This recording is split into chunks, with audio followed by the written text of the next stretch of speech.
Justice Dalveer Bhandari of India is locked in a straight contest with Britain's Christopher Greenwood to fill the 5th position up for election this year at the Hague-based International Court of Justice. Although Justice Bhandari has consistently polled better than the UK's candidate, it's not a done deal yet. But if you're wondering why the election is a big deal, well, hear out Syed Akbaruddin, India's permanent representative to the United Nations in New York. He says, and I quote, "We see the election today as a tipping point. It is now no longer about an individual.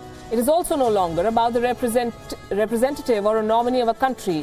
It is now about whether the outcome of the election to the World Court, the International Court of Justice, reflects the sentiment of the peoples of the world.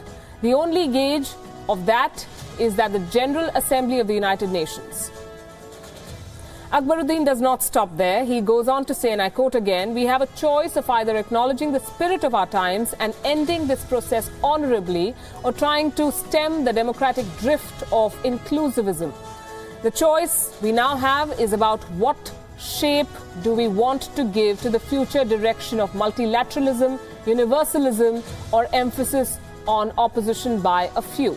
To put it simply, it's us versus them." The United Nations General Assembly is rallying around India's Bhandari in his bid for re-election, defying the UN Security Council, where permanent members and their allies are putting up a fight to protect one of their own, the UK's Greenwood. Established in 1945, the ICJ's mandate is to settle, in accordance with international law, legal disputes submitted to it by states and to give advisory opinions on legal questions. The ICJ has a bench of 15 judges. 5 of the 15 judges are elected every 3 years. The last such election was held in 2014. Already 4 positions have been filled, and this is going to be the 5th one.